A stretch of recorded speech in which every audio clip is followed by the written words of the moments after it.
Welcome to the Nurse Shark Academy Show, a Baxter Professional Services production. Hi, and welcome to the Nurse Shark Academy Show, where we're experts in nursing and experts in business. My name is Tina Baxter, and I'm your host. The Nurse Shark Academy Show highlights nurse business owners and others in the healthcare field who promote entrepreneurship. We interview nurse leaders and encourage them to tell their story.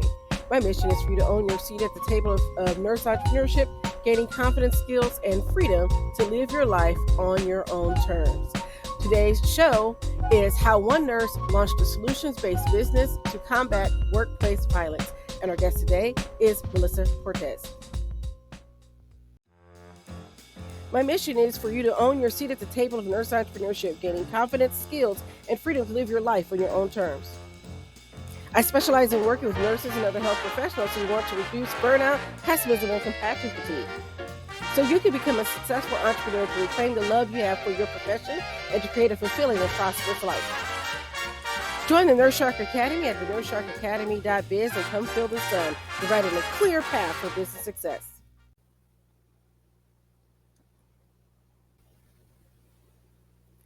And welcome to the Nurse Shark Academy Show. I'm Tina Baxter, your host. The Nurse Shark Academy Show highlights nurse business owners and others in the healthcare field who promote entrepreneurship.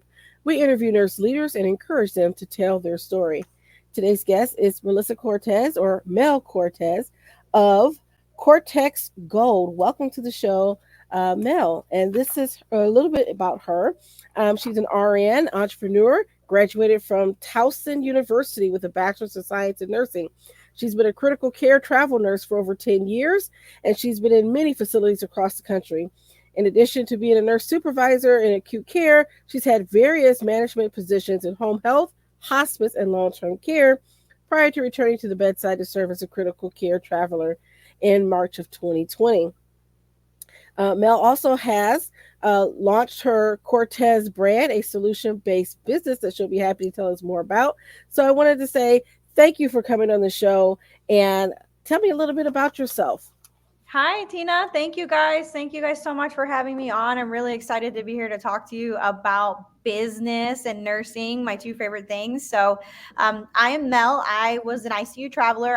I'm still an ICU nurse. I still work at the bedside. I try and do my one shift a month, even though it kind of kills me at this point. But I think that if we all leave the experienced staff, then, you know, those new nurses and novice nurses are really missing out on some key elements of professionalism and just tactics that we can teach them. So I try to keep that up, even though I am now running my business. Cortex Gold is a consulting company, and I mostly focus on helping to bridge the gap between clinical and security. So I really enjoy working with organizations and individual security directors or clinical nurse leads to run and organize their workplace violence initiatives. So and that is on our for-profit side. And our nonprofit side, we just launched the first collaborative effort to produce a workplace violence textbook that will allow us to train students, as well as the active 20.9 million active healthcare workers that are at the bedside currently, and gain research from the different trials that we're going to attempt. So it's been a really awesome experience, and I definitely have my experience as a nurse to say thank you to, because I don't think without my nursing experience I would have been able to do any of this, not just because of the niche and the area that I'm working, but because of the ability to just prioritize and pivot and innovate. Nurses make excellent entrepreneurs, as you know. That is so much to unpack, and you're right. And first off, congratulations on the nonprofit. I'm looking forward to discussing that with you further. But I wanted to circle back a little bit before we get into that. Tell me about your nursing journey, because I'm always fascinated to know how nurses got into the career. How did you choose nursing as your career? So how did you become a nurse? So I never wanted to be a nurse. I actually never even really knew a nurse growing up. So but when I was looking at colleges, my dad was like, hey, if you want help with school, you're going to pick one of these top 10 up and coming careers in Forbes magazine, and nursing was one of them. Healthcare was one of them. So I had kind of toyed with the idea of being a physician's assistant, and then went to nursing school at Towson University. Little did I know it was like the hardest degree possible, Bachelor of Science in nursing. And I'm terrible at math, terrible at studying. Wasn't the best student. I'm sure that if my nursing professor saw me now, they would be like, no freaking way, like not that one. But I really fell in love with critical care. I started as a CNA. So I worked as a CNA all through nursing school. And I attribute that to a lot of my assessment skills and like my ability to just connect with the patient. And so after that, I worked in the ICU doing that and floated through a community hospital. And then when I became a nurse, I started off on cardiac step down. Like at that time, we had like 5 to 6 patients. Some of them had sheaths. Like it was a little bit crazy where I was at, in rural North Carolina.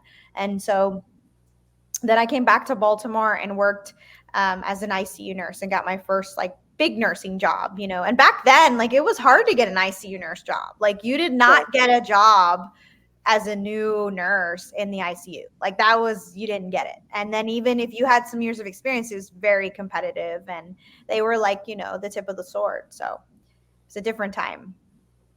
So enjoying that time as a CNA, right? Because you get the chance to learn a lot. And for those of you that may not be nurses yet, maybe you are a CNA and you're listening to the podcast, that's a great way to get into the profession because you've already had that experience of talking to a resident or a patient. You already have the experience of giving someone a bath and getting into that intimate space and all those different things that you do.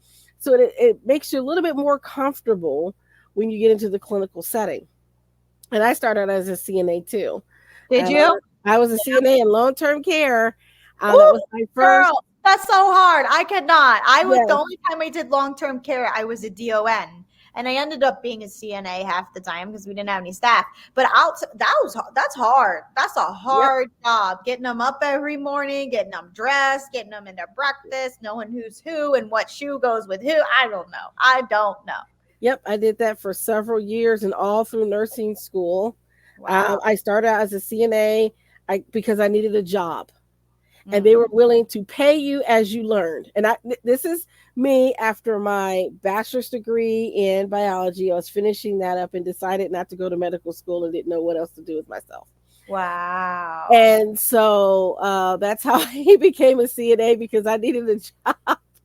And I thought, I can do this till I figure out what I'm going to do with my life because I didn't want to move back home. And got started and saw what the nurses did and thought, well, if they can do that, I can do that.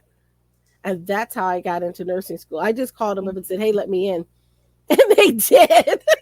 That never happens, okay? I don't tell anyone to do that. I did not get into nursing school the first time. I applied and I did not get in. And that's because I spent too much time socializing in college. So I ended up having to reapply, and I reapplied at a satellite campus that was just opening up. So they needed people. So I did get in there. It was still pretty competitive, but I did get in there, and I moved far away and lived in the boonies for 2 years, just me and my little dog, and did my schooling. So. Yeah, my experience was completely not that. I was a transfer student. I was finishing my BA in biology.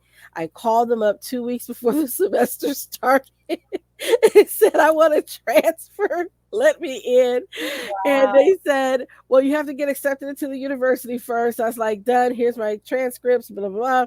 I get in, they're like, now you have to get accepted to the School of Nursing. And they were like, we'd love to have you because you have a biology degree, a background, et cetera, et cetera. And that's how I got in 2 weeks before the semester started. I just called them and said, let me in. Same thing with grad school. Wow. I happened to know the dean of the school at the time. I had sat on, this is where it's important for students. This is where you should have those experiences and take advantage of them.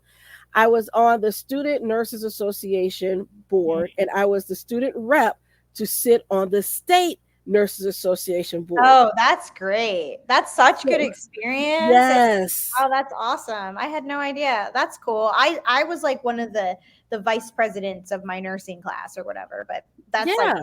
10 people is not a big deal. But I think that that type of experience is absolutely wonderful. I think nurses need to do more of that earlier. And I Yes. think more nurses need to start businesses so that we can understand the business of healthcare, because you can't fix something unless you know how it works. So if you Mhm. only know what's like kind of at the end result, you don't know how it all begins. You don't know how it's structured. And I think that's why those folks that are advancing their education and doing things like that are really important. Me, I'm just not a student. I was like, either I have to go back to school and get a master's degree and like pull my hair out, or I could just do my own thing. I'll make Well, up my own thing. but each of those experiences are so valid. You mentioned being in management, and having that experience of being supervision and management taught you how to manage other people.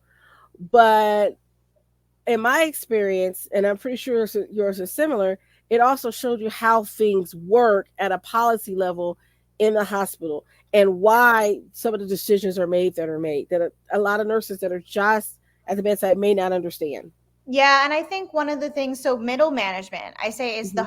the absolute hardest job that Yes. exists in healthcare, nurse managing, because you are stuck in this box and you can't do anything this way and you can't do anything this way. So you have no revenue power. You're like a CEO of a mini thing with no funding and no power. And it is Hmm. the most frustrating experience. But those who do it well are very creative and very innovative. And that's one of the things that I think helped me build the business that I have today, is that I enjoyed that. I really enjoyed it, like in this sick way, I enjoyed trying to figure out how to get them to say yes and them to say no. Like I was like, how Yes. do I get everybody to work together, and one of the ways to do that is really to find some common ground. And I think that when I went to approach security and healthcare security, I saw that there was a lot of common ground missing. And it wasn't for the fault of either side. It was just a lack of concentration in that area.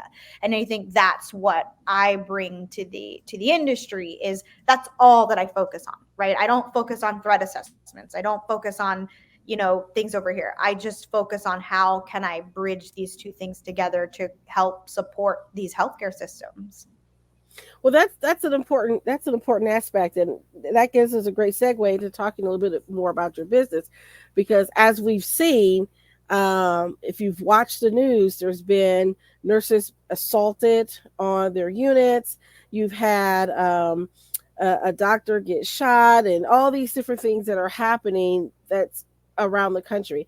And the sad thing is, it's not just in the U.S., but we're seeing It's healthcare very violence global. rise, yes, around the world. So, Hmm. can you talk to a little bit about that and how your program helps? Yeah, so that's what I was seeing, and I was trying to decide, is it really the violence increasing or the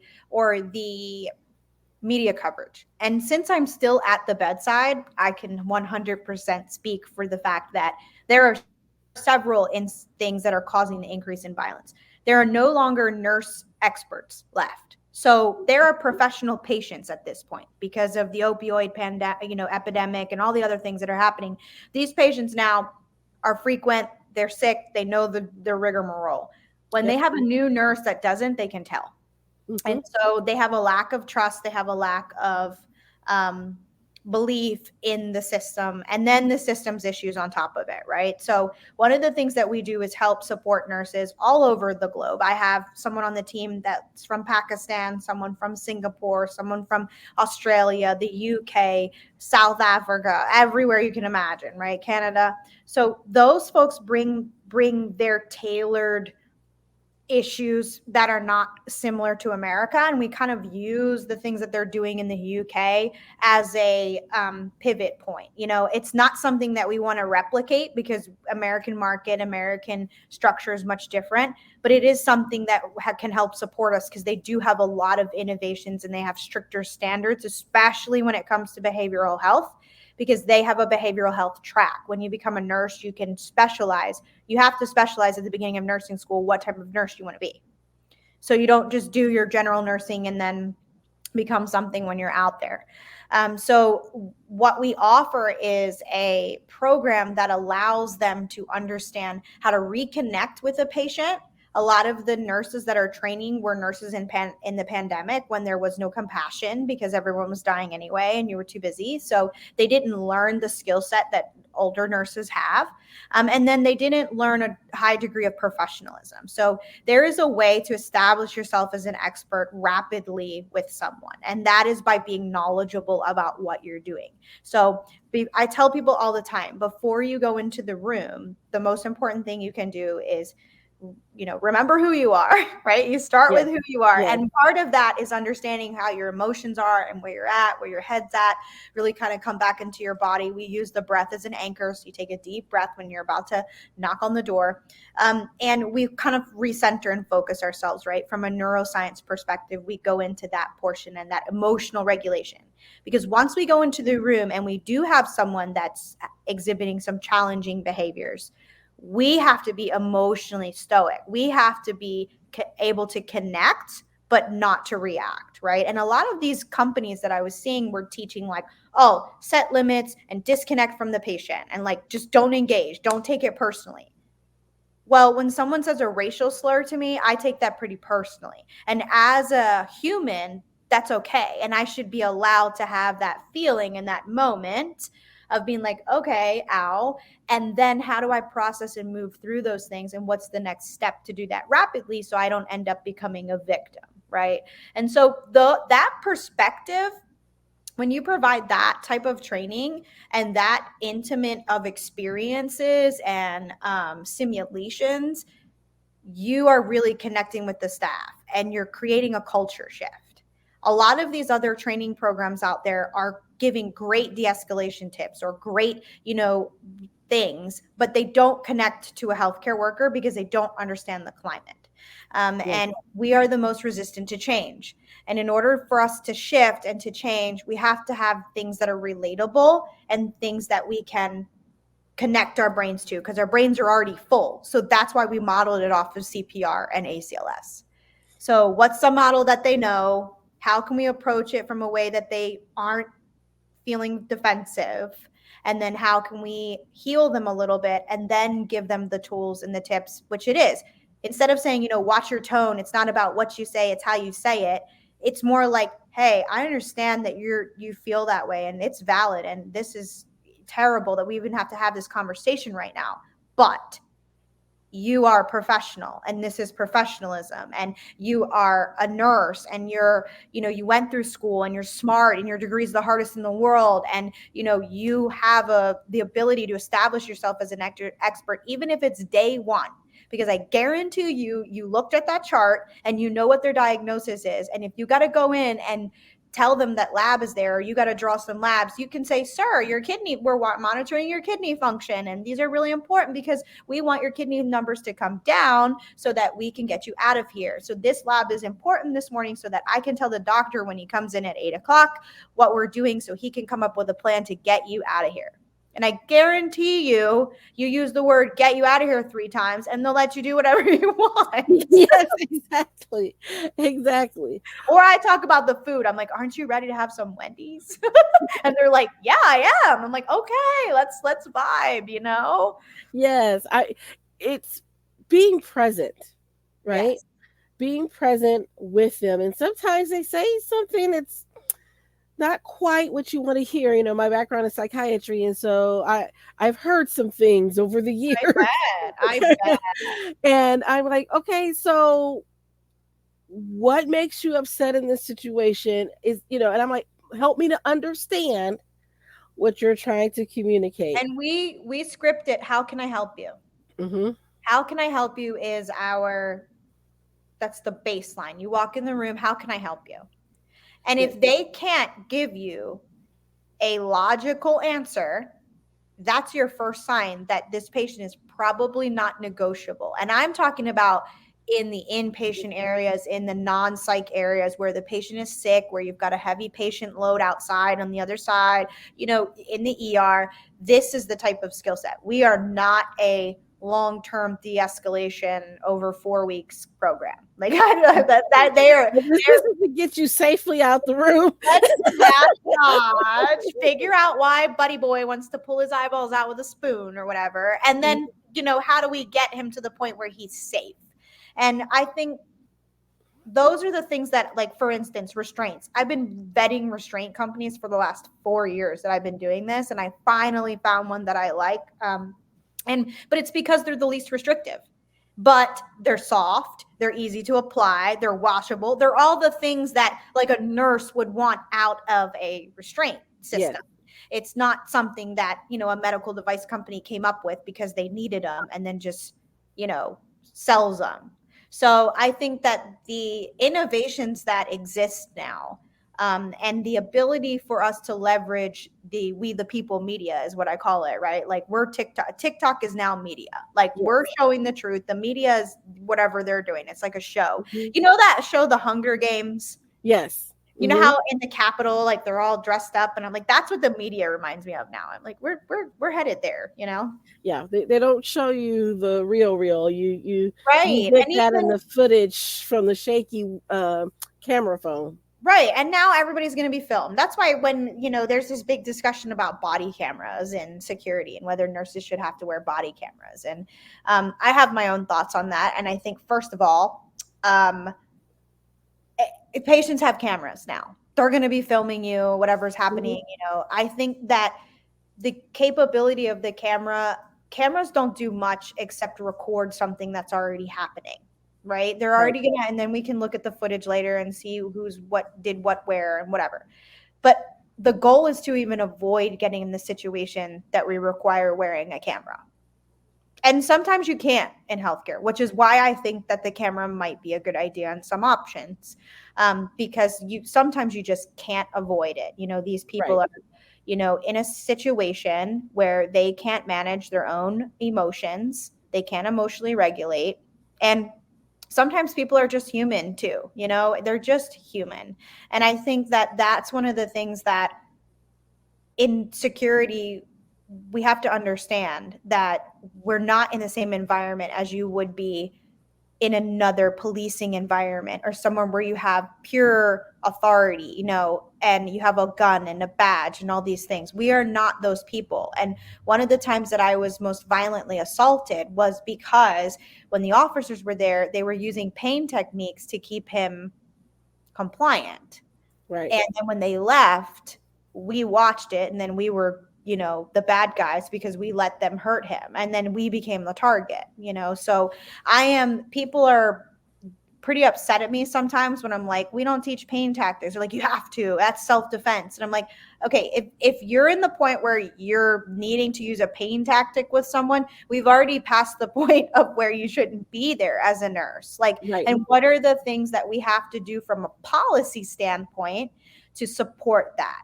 And so that's kind of the thing that being a nurse manager and then going out and studying and being part of these organizations and just reading as much literature as I could for the last 4 years.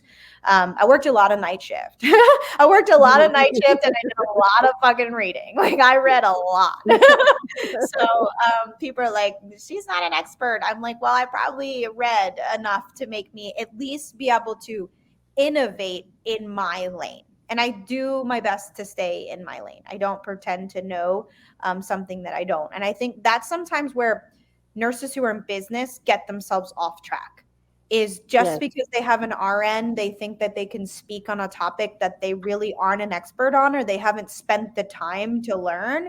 And I think that leads to this perception of like poorly business-minded nurses.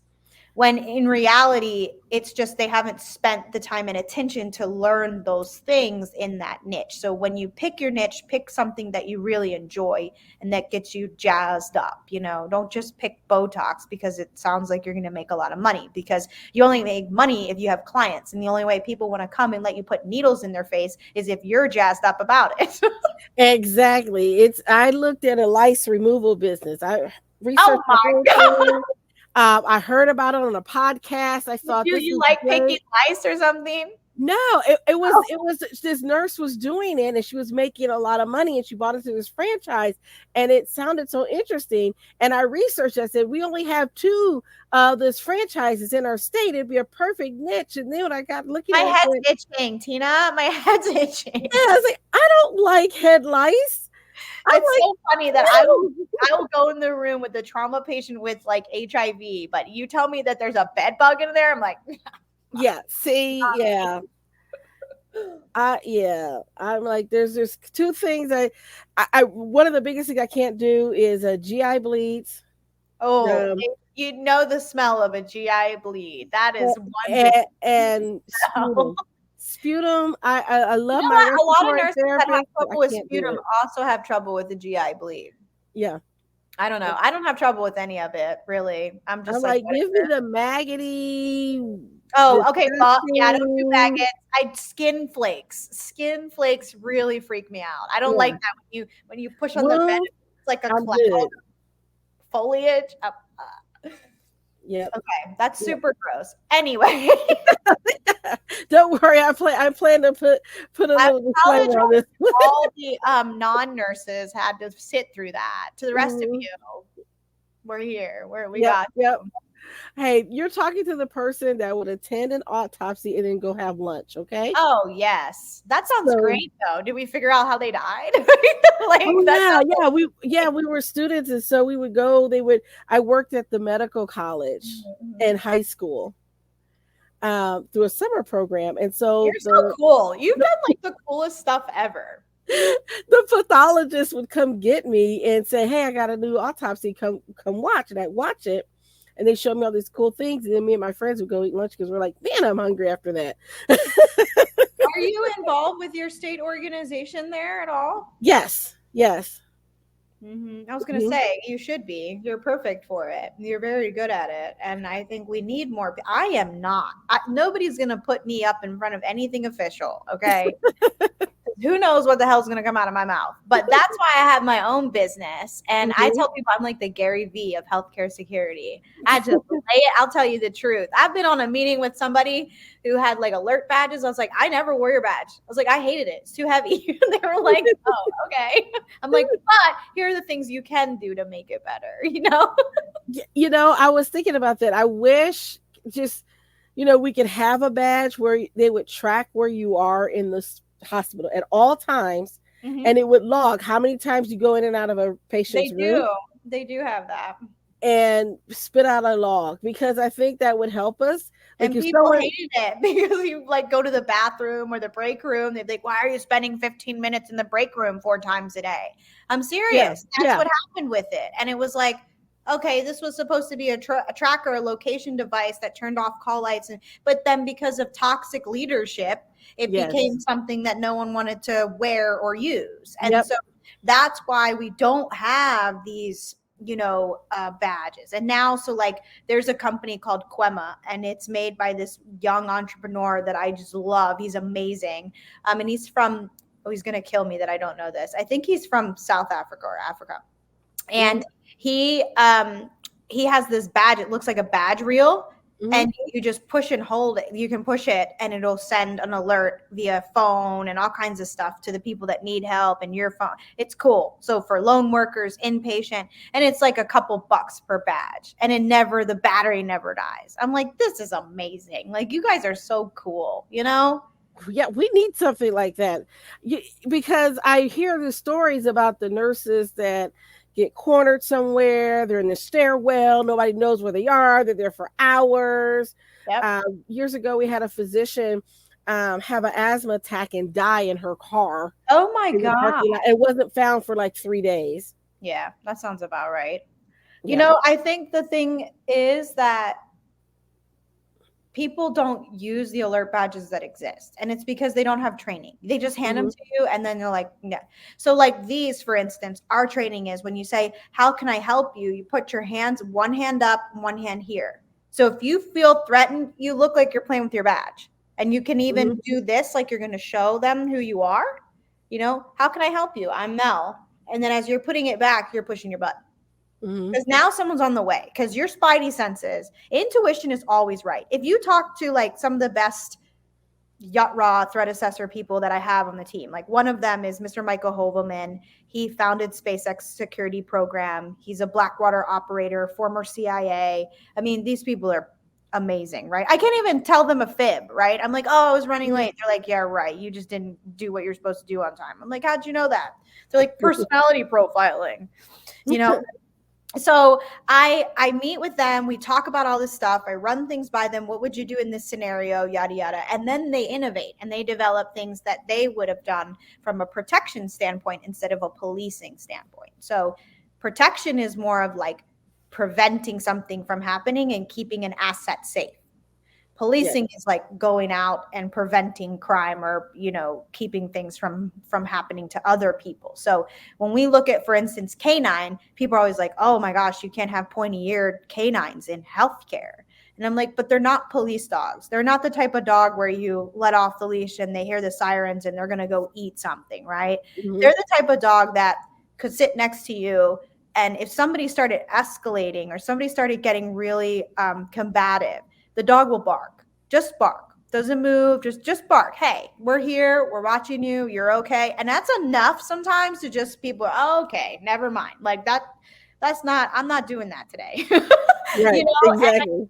And I always say, like, the dog is the nurse's voice, and a voice that's a little bit louder, a little bit different tone, but they're a voice for us when the patient doesn't listen because they don't see us as an authority figure. Right. Yes. Yeah. It's so interesting having worked inpatient, and you can kind of tell when somebody's escalated, except in this one case where I got socked in the eye by a Huntington's patient out of the blue. And then I was handing him a cookie. He socked me in the eye, took his cookie and sat down. Right. I'm like, what happened? So happy. That is happened before. And they're just like, bam. And you're like, oh my God. And then they're like, thank you. And then and you're like, wait a minute. Yeah. I'm like, you can't even be upset at them at that point. And that's kind of where the training really comes in. Like, is there a pattern of this? Are we passing it off in report? Mm-hmm. Where are your hands at all times? What are their fists doing? What are their neck and their eyes and their jaw doing? Those type of things are things that EP guys, executive protection professionals, are watching for people all the time. So they're the things that now we can teach because nurses are assessing too. So it's just a matter of adding a little bit more data into their assessment. And then they'll be very successful. But I think nurses have a really vast skill set, and that, to pivot a little bit towards entrepreneurship. But when you're looking at building a business, a lot of people, I would say too, like, if you haven't failed a business once, like you're not really doing it. Like, your business you should start something, it should fail, you should start another thing, and you pivot. And I feel like that's a really great way to learn, unless you have unlimited funding to like put towards everything that you need and hire yourself somebody to help you. But most of us don't have that. Most of us in healthcare are really just innovators. Like, they want to create a solution. Dr. Slishman, he's a ER physician that created a splinting system to pull traction. And then he was sitting in his garage one day thinking about the shootings, and he has an 8-year-old or a young kid. And he was like, I wonder if we could wrap these, because they were getting the kids coming from these shootings where the tourniquets were placed, and either they were placed wrong and they weren't doing anything and they were bleeding out, or they were placed inappropriately and kids were losing limbs when they didn't need to. So created this pressure wrap, because you could hold direct pressure, and if you keep pulling it tighter and tighter and tighter, it'll cause arterial occlusion. Mm-hmm. A tourniquet if you need to.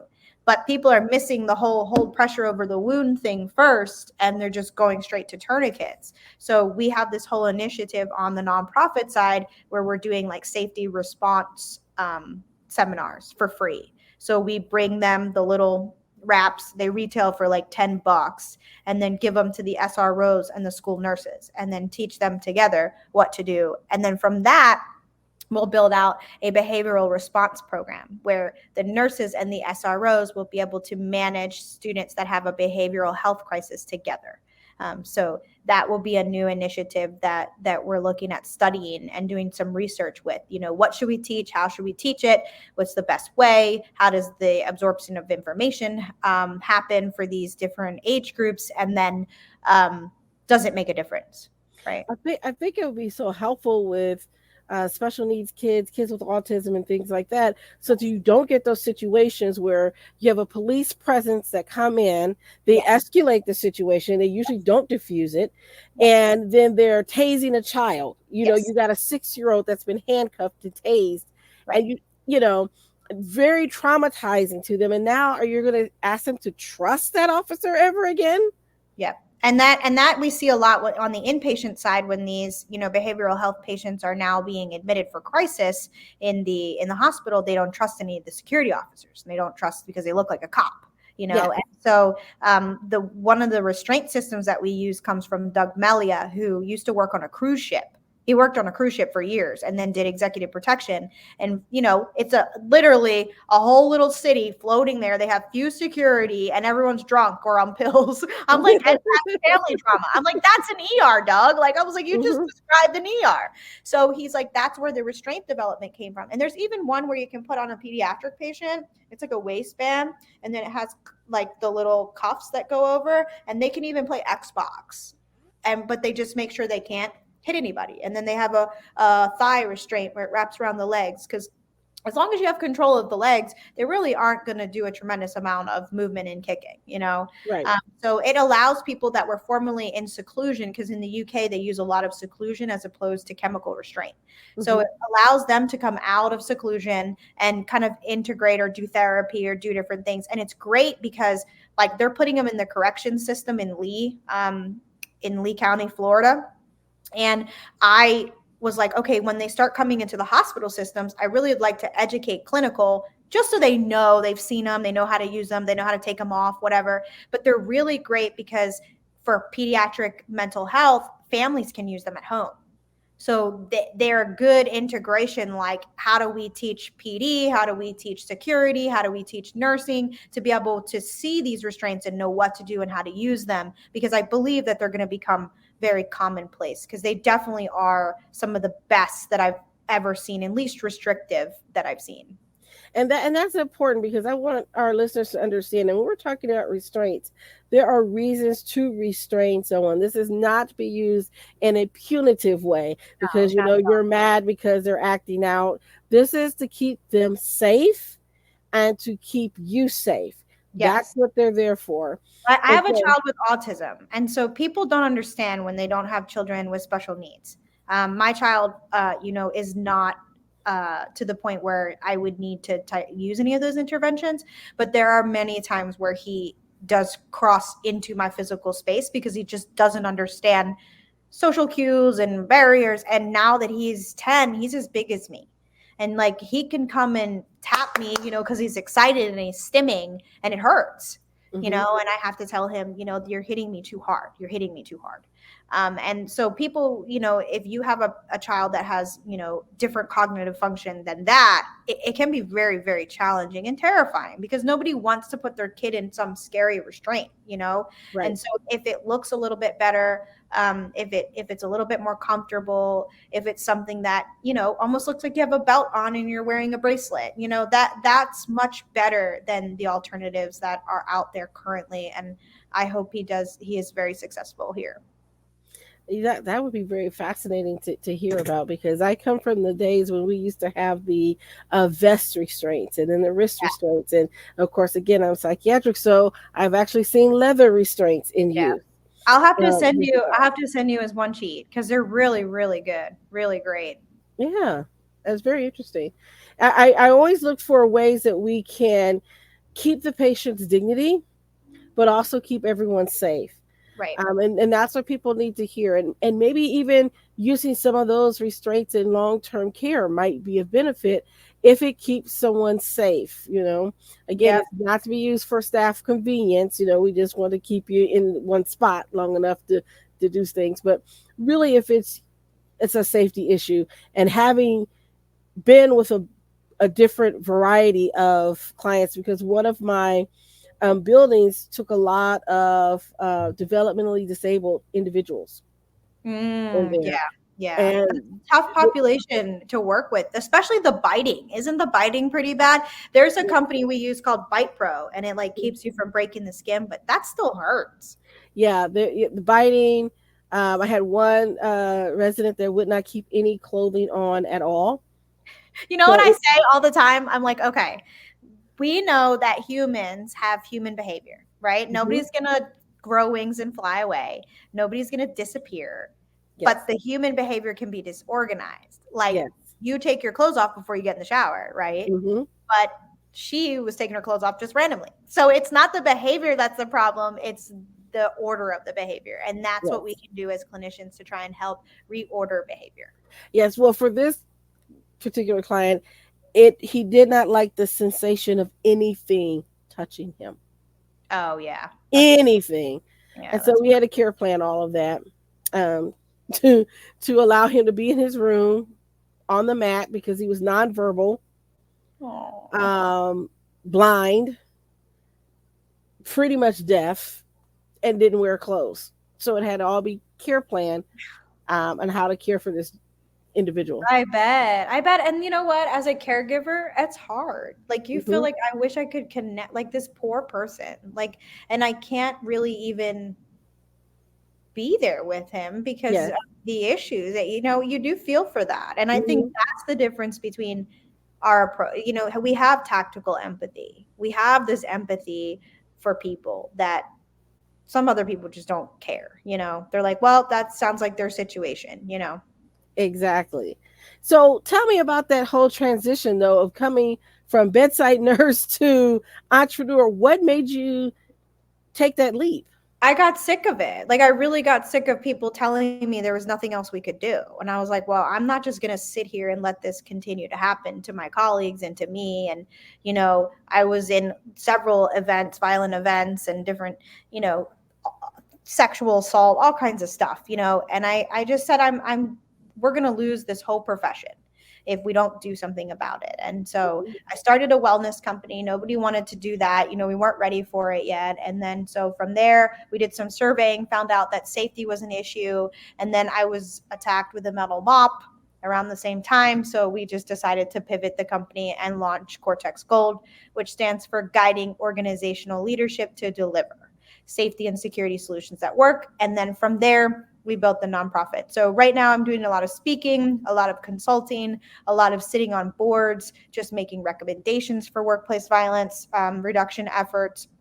And I am loving it, every minute of it. So, and I am so excited to know that you are out there just promoting business and promoting if you have an idea, just do it. Like, just do it. And nobody knows Yes. I don't know what I'm doing. Like, if you ask my boyfriend, I'll go in there and be like, I have no idea what I'm supposed to be doing next. Like, I just don't. You just find people who know more than you. If you're the smartest person at the table in your company, you're at the wrong table.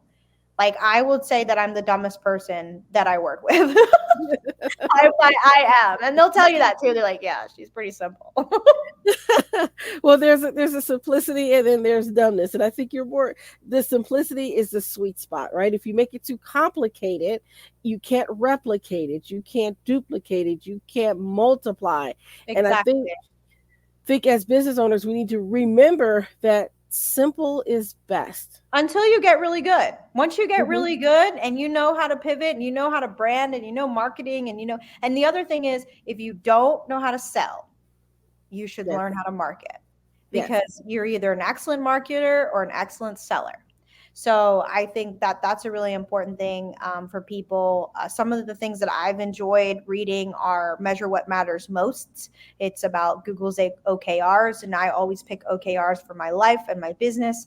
And then I really enjoy using the business canvas as a way to build out businesses. So I have a general contracting company. We have a gym. We have an athletic program. We have, there's the nonprofit. I do a lot of stuff because I just don't like to sit still. I don't know. I'm right there with you. Everybody asked me, well, wait, what aren't you doing? And I said, well, I haven't yet taken flying lessons, but that I know may I come want to one fly day. a plane. I want to be, Yeah. my Gary V like ultimate goal thing is to sponsor a rocket, one of Elon's rockets. I want a Cortex Gold rocket. So to Mars or something. I'm going to put a dog on Mars. There you go. But thank you so much for having me on. It has been absolutely wonderful. And I think that we need more of these type of podcasts. We need more of things to help nurses and resources to help nurses, because we do have great ideas and we shouldn't limit ourselves. Definitely, definitely. So we've talked about a lot. How would someone get in contact with you if they wanted to find out more about what you're doing, or maybe there's an organization out there that needs your help in decreasing workplace violence? How can they reach out to you? So on LinkedIn, anybody can message me anytime. You can follow me on Mel Cortez, RN on LinkedIn.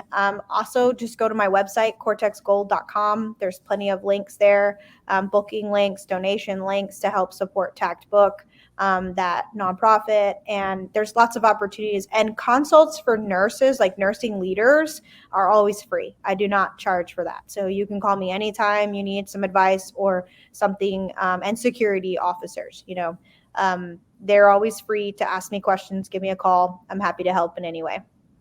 All right. Well, there you have it. I want to thank you for being here.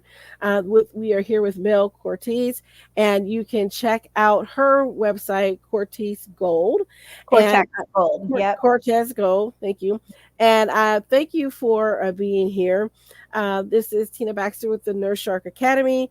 Don't forget to like and subscribe. Hit that notification bell so that you'll know when our next videos come out. And then also follow us on Podbean. And for those of you that are interested in podcasting, you can certainly get our affiliate link and learn more about podcasting through Podbean. Thank you, and see you next time. Thank you.